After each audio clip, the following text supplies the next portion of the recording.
Donc déjà la différence entre spectacle amateur et professionnel, ça sous-entend qu'on en vit en fait, qu'il y a une rémunération derrière.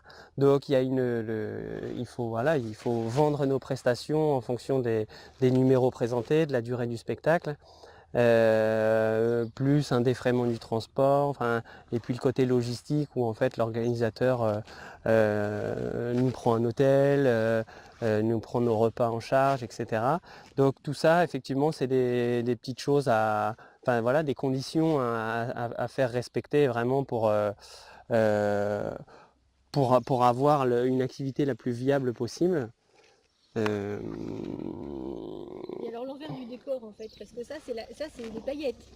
Oui, effectivement, ça c'est les paillettes, c'est les week-ends spectacles, mais effectivement la moitié ou les trois quarts du temps c'est à la maison. Euh, donc euh, donc bon, bah, c'est une écurie en fait à gérer, hein, donc il y a, arrêtez. C'est une écurie en fait à gérer, donc bon moi les chevaux sont le plus possible en extérieur, donc il y a une légèreté, il n'y a pas des box à curer je veux dire, hein, donc on les met le mieux possible pour qu'ils soient bien dans le troupeau. Mais bon voilà, faut pouvoir gérer les frais vétérinaires, il faut pouvoir gérer les frais d'alimentation avec le foin.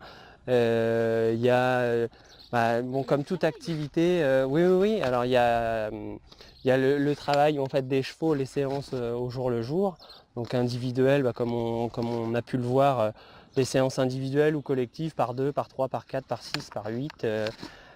Donc ça c'est les séances de travail et plus les chevaux qu'on peut donner au travail aussi pour des débourrages ou de la rééducation. Des cours aussi, donc quand c'est auprès de chez moi, ou sinon des stages quand je vais en déplacement. Voilà, ça c'est toutes les activités qu'on peut avoir au jour le jour. Et sur le spectacle, tu mets combien de temps à monter un spectacle? Pour monter le spectacle, c'est en fait pour moi là aujourd'hui, je rajoute des tours en fait, c'est-à-dire que je travaille là cette année, il y a eu deux grandes nouveautés, donc je prépare ce tour et ça me représente. Chut, allez, non, non, arrête Azur. Après les gratouilles.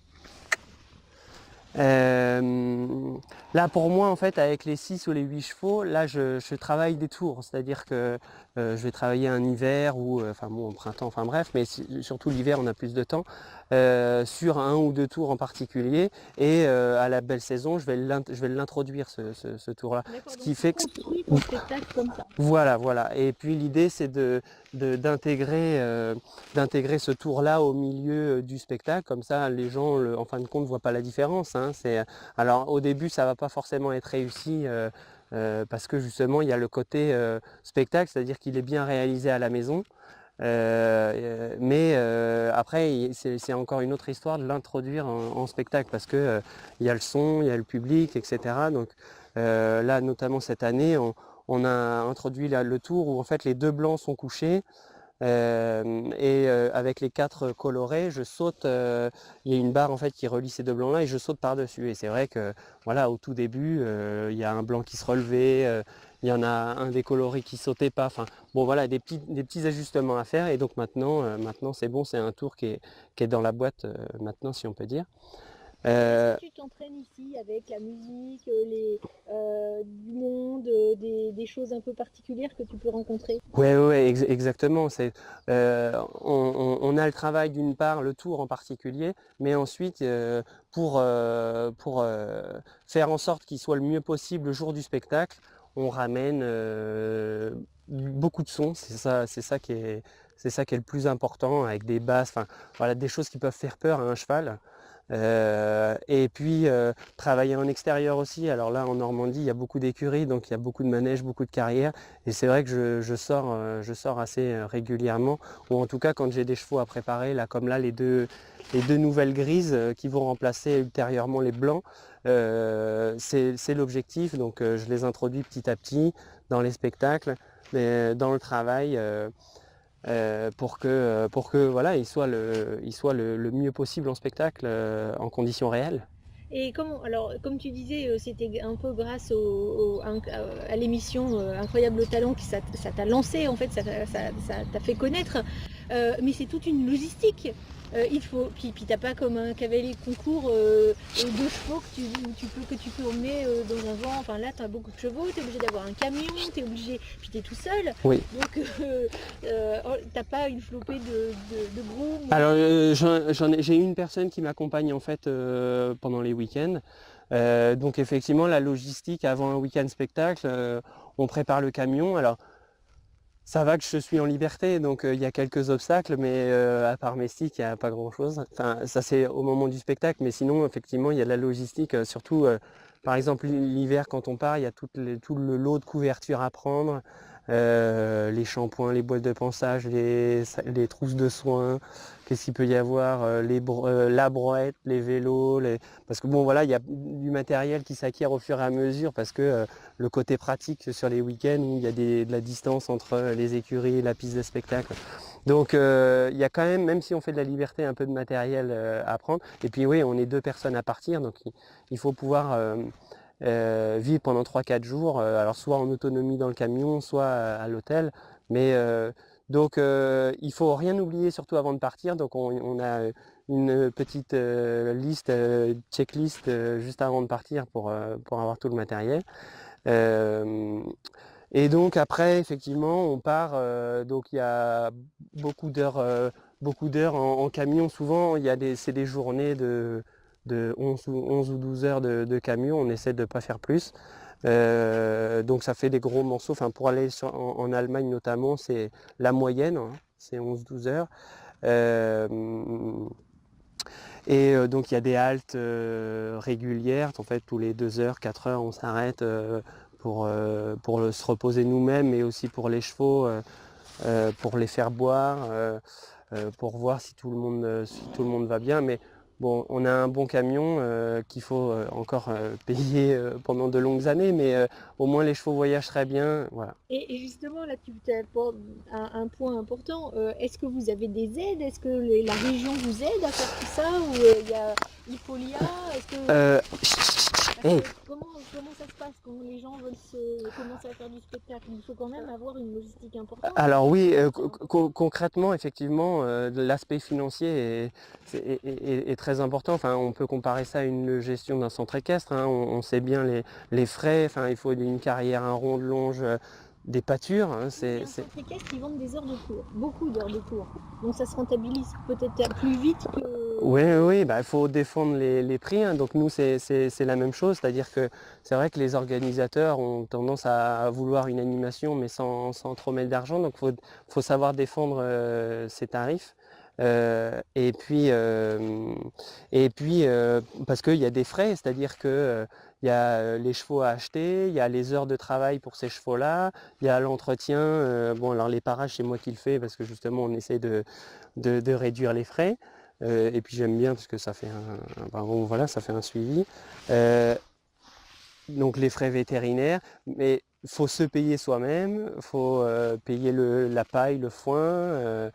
Mais il faut aussi voir l'avenir, c'est-à-dire que c'est pas le tout de payer les frais d'aujourd'hui, il faut aussi voir pour demain, c'est-à-dire qu'il faut acheter des nouveaux chevaux, il faut préparer des nouveaux spectacles. Donc, C'est faut... vraiment une chose de le faire de façon amateur et de façon professionnelle. Là, ça y est, c'est plus la même chose, tu es Ouais. chef d'entreprise. Ben voilà, c'est ça en fait, c'est carrément une entreprise qu'on a pour gérer tous ces frais-là. C'est vrai qu'à titre personnel, gérer tous les frais des chevaux, c'est pas possible. Donc très concrètement, on a une entreprise et voilà, on a des charges fixes avec justement le paiement du camion, de la carrière, plus l'achat de tout le matériel. Alors c'est toujours pareil, moi heureusement je fais de la liberté, donc j'ai pas des selles, des filets à acheter, donc c'est mine de rien quelque chose de super important. Et puis bon, voilà, c'est ça, faut boucler. C'est ça le côté non paillette en fait. C'est le côté non paillette, mais ça représente allez, les 2 tiers du temps, parce qu'en fait on est parti allez, un tiers du temps, on va dire. Euh, mais les 2 tiers du temps, on est tout seul. Et oui, vous parliez d'une aide tout à l'heure. je sais pas, de la région, etc. C'est pas facile parce c'est à titre particulier, on ne sait pas une association, c'est pas. Alors, enfin, pour moi en tout cas, ça peut vite l'être. Il faut trouver des cases où se mettre. Et puis si on a un projet collectif commun, là effectivement, on peut rentrer dans le cadre associatif. Mais c'est vrai que moi, je suis tout seul. Donc, je rentre pas dans une case, je me rends compte que je rentre dans aucune case et ça a été assez compliqué. Et donc voilà. Et alors, quel conseil vous donneriez à des jeunes qui vous ont vu évoluer justement dans ce métier, enfin en arrivant dans ce métier et qui aimeraient se lancer? Allez, en une ou deux phrases. Alors c'était juste pour continuer parce que ça m'a fait penser à une phrase que tu as dit. Ça s'est fait aussi au fur et à mesure, c'est-à-dire que j'ai commencé avec les deux blancs, donc on avait un vent avec, bon, alors je vais pas le cacher, j'avais la chance de pouvoir avoir deux poneys déjà, donc ce qui est super important. Mon père me prêtait le 4x4 et le vent, enfin, faut pas se leurrer, on peut pas, au début, enfin c'est en tant qu'amateur, on est au mieux défrayé au début, donc on faut avoir un soutien, il faut avoir un mécène et Ulan. Euh, mais voilà, ça s'est fait au fur et à mesure, c'est-à-dire que mon père nous a prêté le 4x4 et le vent pour les 2 chevaux. Après, ça s'est fait avec les 4, donc là, ça a été le premier achat avec un camion. Alors le camion avait 25 ans, mais bon, on était très bien, hein. Moi je l'aurais bien gardé, mais du coup la famille s'étant agrandie, on a dû racheter un camion un peu plus grand. Mais tout s'est fait aussi progressivement, c'est-à-dire qu'il faut pas enfin progressivement, même si ça a été rapide, entre guillemets, ça s'est fait progressivement. Faut pas s'embarquer dans des frais et être bancal. Il vaut mieux avoir une activité à mi-temps et gérer ses autres chevaux et, et être en sécurité plutôt que de tout lâcher, de se dire j'arrête mes études, j'arrête mon boulot et je fais ça du début à... Moi j'ai eu la chance d'avoir un incroyable talent qui m'a boosté, mais c'est vrai que, alors à moins qu'il y ait une personne qui trouve pareil un bon coup de projecteur comme ça, mais et faut être prudent, et c'est vrai que même encore aujourd'hui, je me dis faut quand même bien gérer pour... Là, l'idée, c'est qu'il faut pérenniser, enfin pour moi en tout cas, pérenniser, parce que il y a des grands noms de Jean-François Pignon, enfin, etc. Ça fait des dizaines d'années qu'ils sont là, ils ont tenu, enfin voilà. Et c'est une longévité comme ça qu'il faut essayer de garder. Mais vraiment pour les gens, c'est se dire on fait ça. On est le plus prudent possible parce que il faut pouvoir payer les frais des chevaux, quoi. Il ne faut pas se dire là je peux pas payer les vermifuges ou je peux pas payer les vaccins de mes chevaux parce que je peux pas parce que je me suis arrêté. Ouais, c'est quand même contraignant. Donc ton conseil, c'est prudence, prudence, prudence. Donc voilà, donc mon conseil effectivement pour quelqu'un qui veut commencer, c'est d'être prudent pour cette activité-là et ne pas brader son numéro sous prétexte de le sortir aussi. Faut défendre ses tarifs pour payer les frais. Sinon à moyen et long terme, c'est pas viable, quoi.